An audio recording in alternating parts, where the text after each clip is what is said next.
Resultados clínicos y biomecánicos de la rehabilitación dirigida al control intersegmental en el dolor inguinal deportivo, corte prospectiva a 205 pacientes.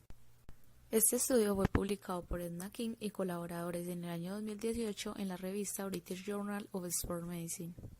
con el objetivo de examinar la efectividad de la rehabilitación dirigida al control intersegmental en pacientes con dolor inguinal atlético e investigar cambios posteriores a la rehabilitación en la biomecánica de corte.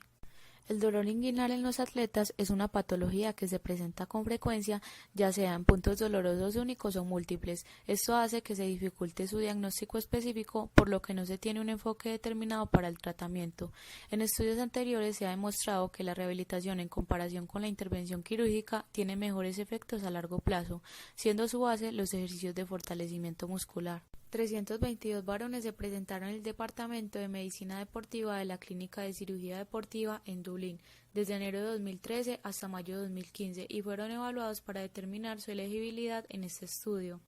Los criterios de inclusión fueron los siguientes: dolor en la zona anterior de la cadera e ingle con sintomatología mayor a 4 semanas, diagnóstico anatómico de dolor atlético inguinal bajo como psoas ilíaco, aductor, aponeurosis púbica y cadera, y tener la intención de volver al mismo nivel que precedió a la lesión para el deporte competitivo multidireccional,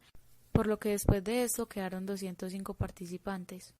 Luego, varios de ellos se retiraron del estudio por diferentes razones, como lo son seguir con presencia de sintomatología, dificultades para el desplazamiento hasta el lugar de intervención, entre otras no especificadas, por lo que quedó un total de 150 sujetos, de los cuales 38 no fue posible realizarles nuevamente análisis biomecánico. Las variables de medición se dividieron en dos: las primarias, que fueron las puntuaciones de resultado de cadera e ingle, que es el cuestionario AGOS, y las secundarias, tasa y tiempo de regreso al juego sin dolor, provocación de dolor por pruebas de compresión en aductores y análisis biomecánico tridimensional durante una maniobra de cohorte de 110 grados. En la evaluación clínica, un fisioterapeuta realizó pruebas de provocación del dolor mediante una prueba cruzada, al mismo tiempo que hizo pruebas de compresión a 0, 45 y 90 grados respectivamente. Se evaluó la simetría de la rotación interna de cadera en una flexión de 90 grados y se realizó medición de la presión al inicio del dolor y la presión máxima alcanzable mediante un esfigmomanómetro. Posteriormente, los participantes se sometieron a un análisis biomecánico 3D, en donde, de acuerdo al esfuerzo máximo percibido, se midieron los ángulos, potencias y trabajos articulares en los 3 planos anatómicos. Para la rehabilitación, el programa constó de 3 niveles. Primero, abordó el control y la fuerza intersegmental; el segundo, la mecánica de funcionamiento lineal y aumento de la tolerancia de carga en funcionamiento lineal; y el tercero, mecánica multidireccional y la transición de regreso a la velocidad de alta intensidad. Después de la rehabilitación se hizo una segunda evaluación con el cuestionario AGOS y se retornó al juego si no había presencia de dolor. Además, se repitieron las pruebas de provocación del dolor y la biomecánica 3D. En el resultado se encontró que en las subsesiones del cuestionario AGOS se observó una mejora significativa después de la intervención,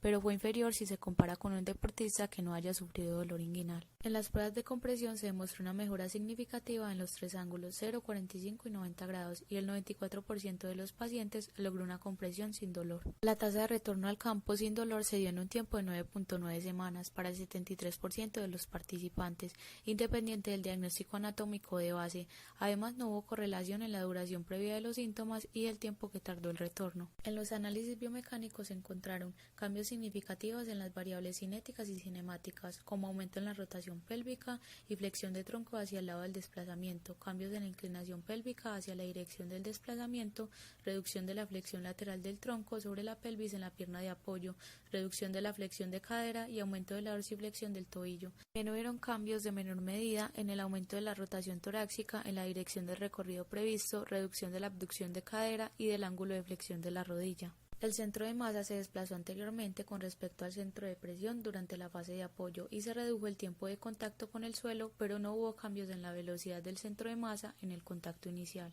En el empuje se evidenció un aumento del momento de plantiflexión, una reducción del momento de extensión de cadera y una reducción del momento de aducción de cadera. En general, hubo una disminución del trabajo de cadera y rodilla y un aumento del trabajo de tobillo. El autor concluyó que este estudio demostró que un programa de rehabilitación centrado en el control intersegmental mejora las puntuaciones AGO de los pacientes, las pruebas de provocación del dolor y permitió que el 73% de los pacientes volvieran a jugar sin dolor más rápido que en los ensayos anteriores. En este estudio, la rehabilitación rehabilitación exitosa logró un cambio de la biomecánica de corte, lo que redujo el trabajo mecánico de la cadera, así como las variables asociadas con un mejor rendimiento de corte. Un enfoque de rehabilitación basado en el control intersegmental pudo ofrecer una alternativa a las estrategias basadas en diagnósticos anatómicos específicos y justifica una mayor comparación en ensayos controlados aleatorios. Finalmente, desde la fisioterapia se concluye que, según el estudio anteriormente descrito, es evidente la importancia de un abordaje integral, es decir, no solo basarse en un sitio anatómico afectado específicamente,